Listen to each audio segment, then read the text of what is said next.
kan program Hmm. yang diupayakan untuk meningkatkan taraf untuk kesejahteraan warga Kota Surabaya. Jadi harapannya kita juga perlu mengingatkan kembali kepada pemerintah Kota Surabaya dan dinas terkait melakukan pendampingan bahwa setiap universitas punya kebijakan yang berbeda-beda. Iya. Halo, polo-polo Susana, ya apa kabare? Ketemu maneh ambek aku Cak Aldo nang gone DPR on the spot. Nah, kali ini aku bakal ngobrolno masalah beasiswa pemuda tangguh yang akhir-akhir ini kan wis diresmino dan juga benar-benar dibagikan ambek Pemkot Surabaya gawe pelajar-pelajar sing mlebu verifikasi ning Pemkot Surabaya.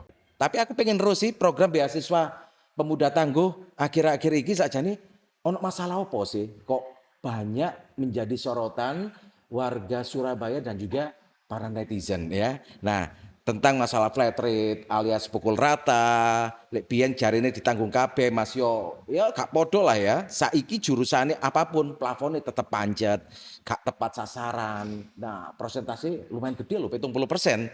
Lah, ono selisih data kuota antara Pemkot dan juga dinas terkait. Nah, lek koyok ngene iki kudu tak obrolno ya, ambek anggota DPRD Kota Surabaya Komisi D.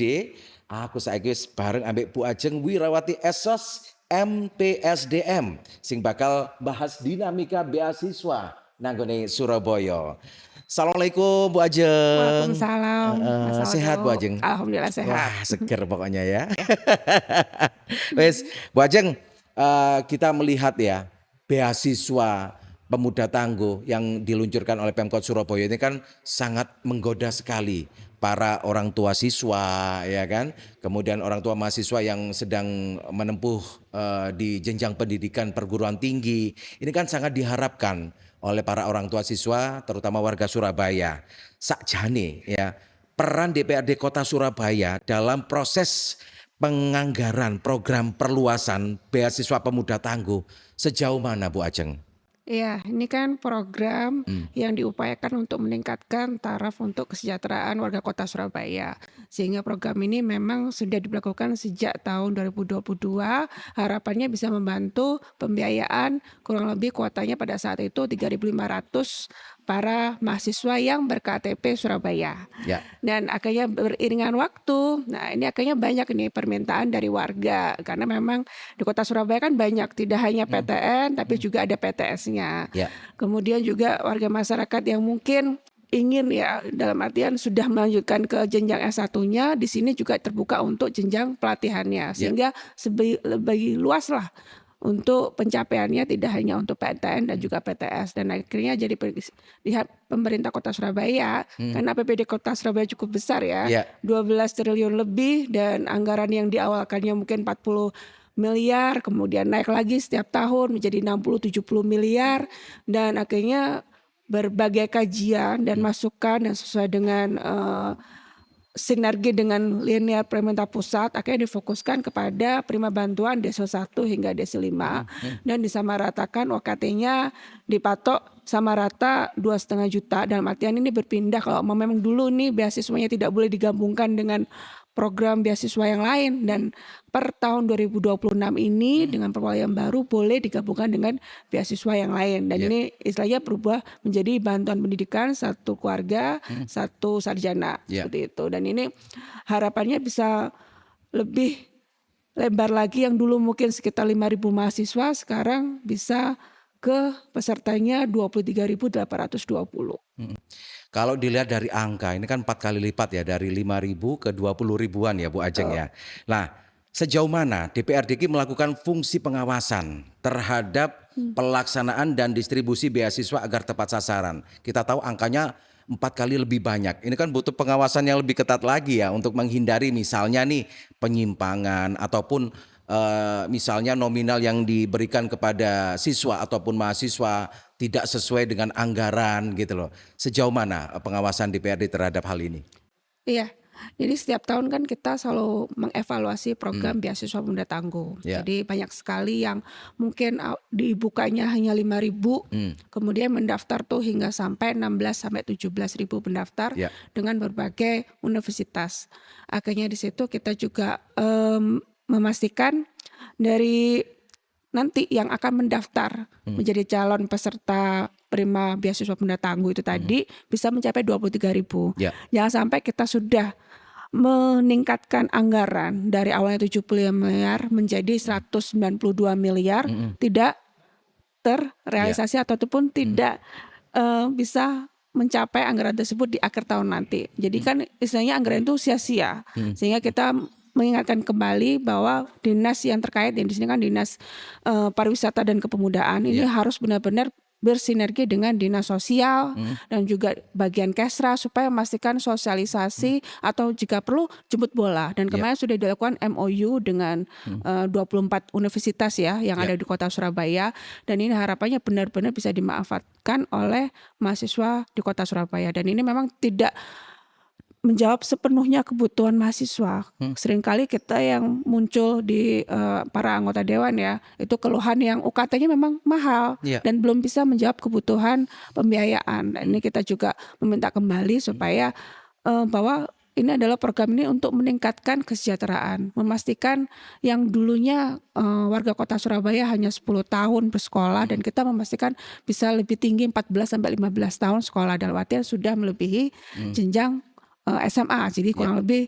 D1, D2, bahkan S1 nanti lebih banyak di kota Surabaya seperti itu. Sehingga ini menjadi awalnya tuh sebagai perubahan, nanti awalnya bisa tidak hanya pemerintah kota dari APBD Kota Surabaya, tapi juga universitas yang ada di Kota Surabaya bisa membantu para warga Kota Surabaya untuk memastikan pendidikannya benar-benar terjangkau dan bisa meningkatkan taraf hidup keluarganya. Ternyata kalau kita lihat masyarakat Surabaya juga belum semua tahu jenjang pendidikan yang memang diberikan oleh beasiswa pemuda tangguh itu, dari jenjang pendidikan minimal itu tingkatan apa sampai perguruan tinggi itu sampai tingkatan apa, S1 atau hanya sampai S2 atau diploma, seperti apa Bu Ajeng? Iya, jadi sejak di awal emang ini diperuntukkan untuk sarjana, sehingga minimal untuk yang program S1-nya. Dan ini kita melebarkan sehingga tidak hanya sarjana, dari ikut yang pelatihan pun khusus juga bisa. Seperti itu, yang memang sudah ber-MOU dengan pemerintah Kota Surabaya. Mungkin yang ada kepraktisan ya, mungkin D1, D2, D3 mungkin juga diupayakan bisa menerima bantuan beasiswa pemuda ini, supaya tidak hanya melulu, kalau dulu kan hanya eksklusif hanya untuk PTN saja, dan sekarang terbuka untuk PTS, dan yang kita yakinkan kita terbuka untuk segala jenis kompetensi dari warga Kota Surabaya supaya memastikan tingkat pengangguran terbuka di Kota Surabaya juga semakin menurun. Kalau kita sudah tahu nih ya planningnya dari Pemkot, kuotanya sekian, kemudian nominalnya nanti yang dicairkan itu sekian kepada mahasiswa PTS ataupun PTN. Nah, opo ae langkah-langkah DPRD ketika nanti ada aspirasi masyarakat, mungkin keluhan ya, ataupun ada sambatan-sambatan teko warga Surabaya terkait perluasan kuota beasiswa pemuda tangguh Surabaya iki. Ya, yang pertama ini kan anggaran dan juga peraturan ini kan kita tetapkan bersama-sama, dalam artian untuk pengajuan anggaran tentang 2026 sebesar 192 miliar ini harus benar-benar bisa menyasar para keluarga yang memang desil 1 hingga desil 5. Dan jangan sampai kita juga menerima hasil evaluasi dan juga kritika dari masyarakat, jangan sampai berubah, dalam artian istilahnya kurang permanen. Gitu. Kalau kemarin kan mahasiswa kan terhitungnya kan kurang lebih rata-rata kuliahnya 4 tahun. Tapi kemarin masih belum berusia 2 tahun, 3 tahun sudah berubah peraturan dari wali kotanya. Dan ini kan harapannya kan juga hanya sementara. Jadi takutnya harapannya di sini benar-benar bisa berjalan untuk peraturan wali kotanya minimal 5 tahun ke depan, supaya tidak lagi mempersulit kita yang sebagai agen promosinya ya, dan juga pastinya juga para pemerintah kota, supaya tidak bingung menjelaskan bahwa kita punya fokus ke depan seperti apa. Nah, sekarang dari awalnya dikenalnya beasiswa pemuda tangguh, sekarang lebih dikenalnya satu keluarga satu sarjana. Ini kan juga suatu peralihan seperti itu. Kemudian juga kita memastikan evaluasi ini benar-benar dimanfaatkan. Kalau memang kita kemarin juga bisa berkomunikasi dengan 3 dinas terkait, kurang lebih ada 300.000 kakak yang kemungkinan berada di desil 1, desil 5. Karena namanya desil kan status sosial kan dinamis. Ya. Orang bisa kapanpun bisa turun, bisa juga naik seperti Fluktuatif itu. ya, Bu Ajeng. Fluktuatif, dinamis. Nah, ini sementara ini apa bisa menampung sebanyak 23.820 mahasiswa? Apakah benar-benar bisa menampung? Apakah takutkan keluarga tersebut lebih milih menikah ataupun Ya. di luar, pindah luar kota? Ini kan harus menjadi evaluasi juga. Jangan sampai program sudah bagus tapi dirasakan oleh masyarakat tuh setengah-setengah. Ya. Karena memang belum bisa menjawab kebutuhan keseluruhan UKT. Dan banyak sekali masih masyarakat yang mengharapkan difokuskan kembali menjadi program prestasi. Kalau dulu kan lebih kenalnya kan beasiswa pemuda yang berbasis prestasi. Iya. Sekarang beralih ke pengentasan kemiskinan. Ya. Nah, ini kan dirasa kembali lagi. Tapi harapannya kita tetap mempertahankan dalam sisi prestasi, dalam artian tuh memastikan mahasiswa ini lulus tepat waktu, tidak mengolor-ngolor untuk pengambilan SKS-nya. Jadi IPK-nya minimal 2,7 untuk PTN dan juga PTS-nya 3 di atas. Kemudian juga untuk jadwalnya diharapkan juga ya cuti boleh, cuma jangan terlalu lama kemudian seperti itu. Dan untuk jenjang-jenjang lainnya supaya beasiswa benar-benar bisa membantu masyarakat ini sampai lulus. Jangan sampai kita menerima ternyata di sini mundur, tidak 8 semester contohnya seperti itu. Nah, ini kan harus dibedakan kembali dan dipetakan kembali oleh dinas terkait. Bagaimana ini bisa mencapai impian atau output ke depan seperti apa. Kalau kita rencanakan di awal sudah 23.000, apakah kita mampu bisa menemukan kepesertaan sebanyak itu. Dan apakah itu benar-benar bisa menjawab kebutuhan penurunan pengangguran terbuka di kota Surabaya. Walaupun pastinya kita juga meminta dari dinas terkait tidak hanya pemberian beasiswa ataupun bantuan pendidikan, tapi ada bantuan pelatihan, ada bantuan kewirausahaan, ada bantuan yang di perkampungan sekarang adalah Gen Z bersama para RW, yaitu juga bagaimana pemerintah kota mengolah. Jadi mau tidak mau kita sebagai DPRD tidak hanya menerima ide-ide yang bagus, tapi kita juga melihat prosesnya benar-benar bisa menuntaskan segala permasalahan yang meningkatkan kesejahteraan warga kota Surabaya. Berarti pengawalan dari DPRD itu after postgraduate ini juga diperhatikan benar ya. Betul. Tidak hanya dikuliahkan sampai lulus, tapi ternyata nanti setelah lulus bingung mau cari lapangan kerja kemana.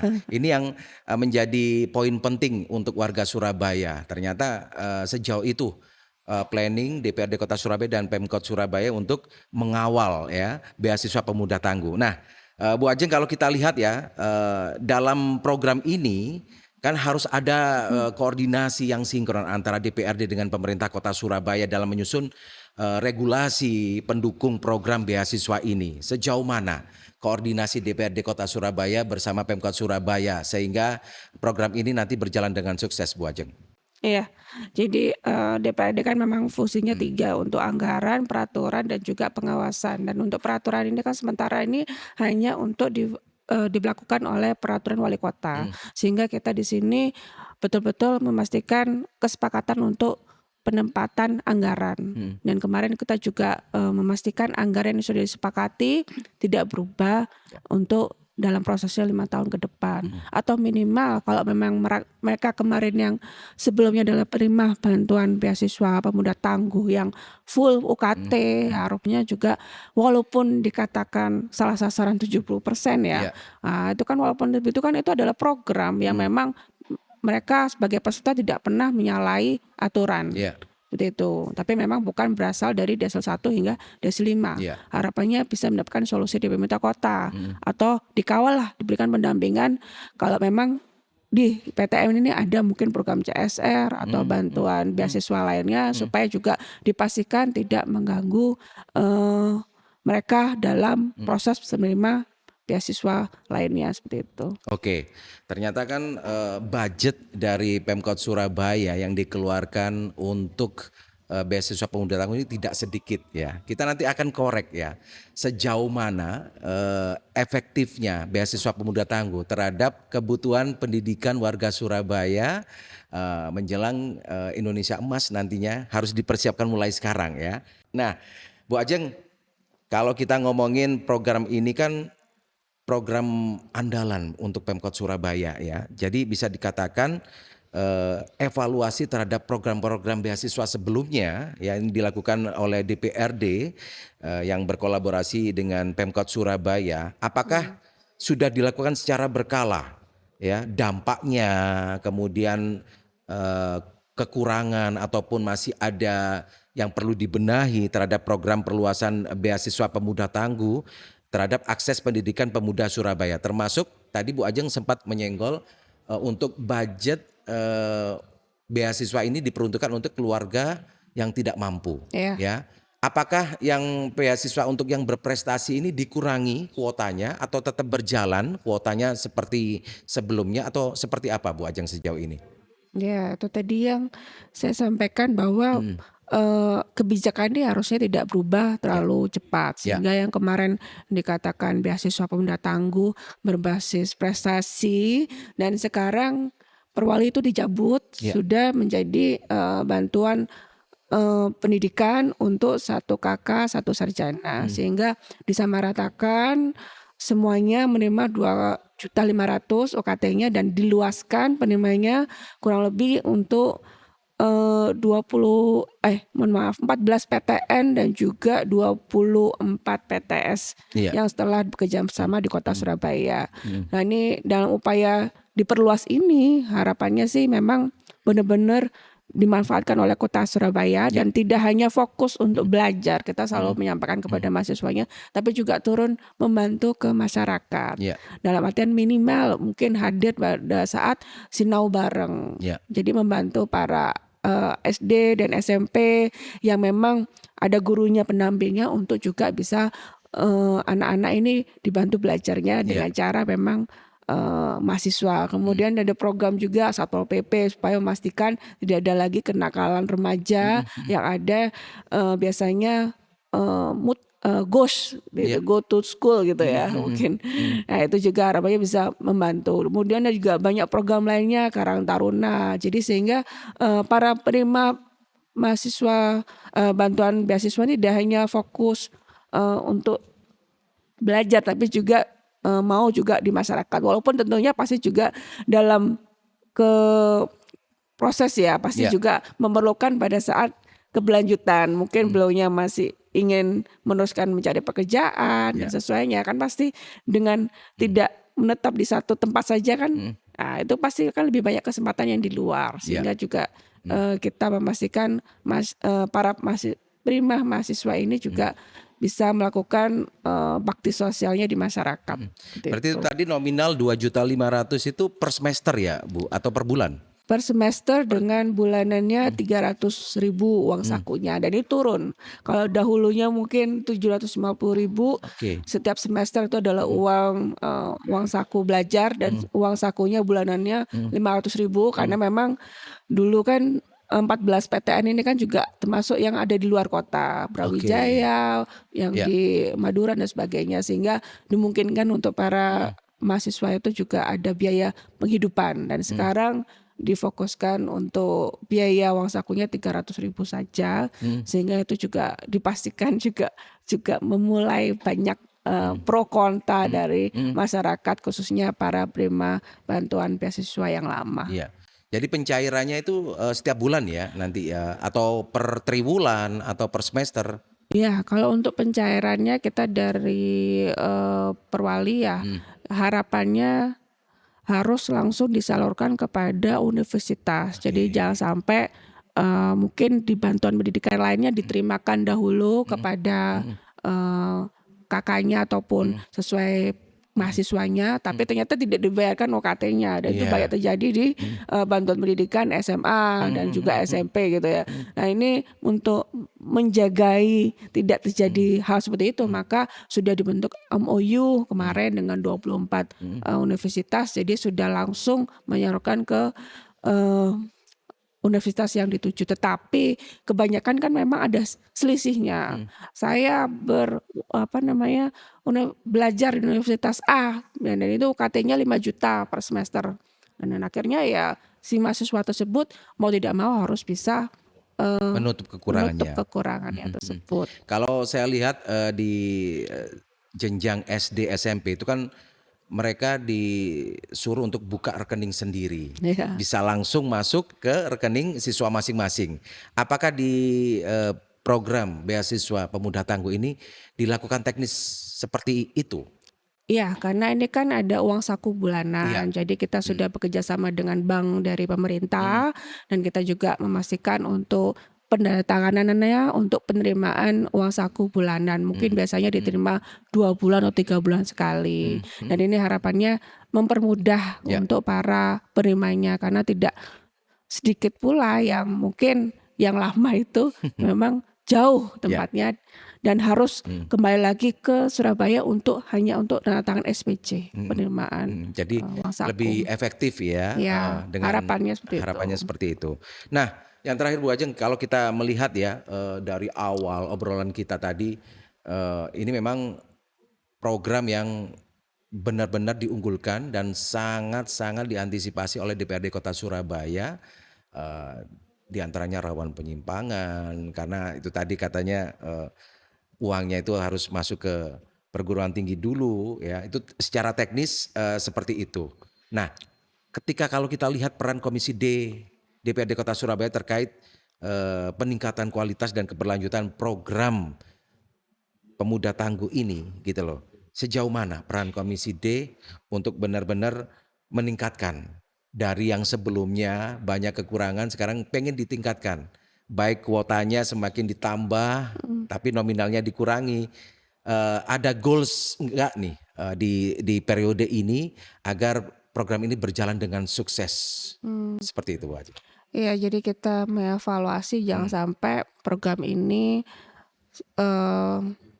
dikatakan gagal Iya. karena memang dalam proses verifikasinya kurang bisa mencapai goal itu tadi. Iya. Jadi sehingganya harapannya benar-benar diperhitungkan dari proses verifikasinya universitas apa saja dengan biaya seperti apa aja dan juga penerimanya dari masyarakat mana saja yang mungkin dahulu tidak diperhitungkan sedetail itu. Mungkin dahulunya hanya 3.000 sampai 5.000 tapi biayanya membekak yang memang kita anggarkan bersama-sama di DPRD. Iya. Dan sekarang sudah dipangkas semuanya 2,5 juta.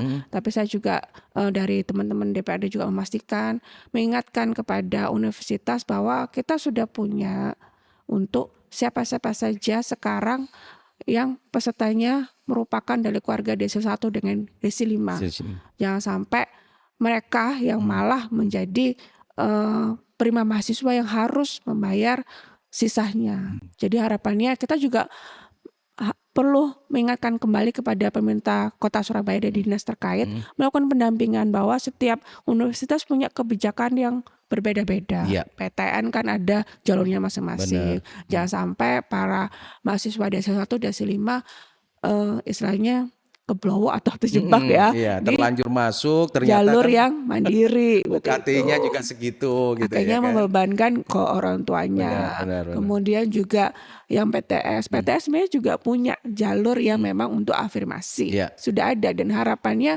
benar-benar ada sosialisasi memastikan para keluarga desa 1, desa 5 itu sudah bisa mendaftarkan. Jadi jangan sampai ternyata nanti pendaftarnya desa 1, desa 5 tidak diarahkan ke sana. Harapan itu. Dan ini kan adalah suatu yang output yang indah, harapannya nanti benar-benar tercapai dalam prosesnya. Iya. Di samping itu kita juga harus berkomunikasi dan benar-benar bekerja sama dengan universitas dan juga kita melibatkan dari struktur tokoh masyarakat dari RT, RW dan KSH supaya memastikan program ini bisa benar-benar berjalan lancar. Iya.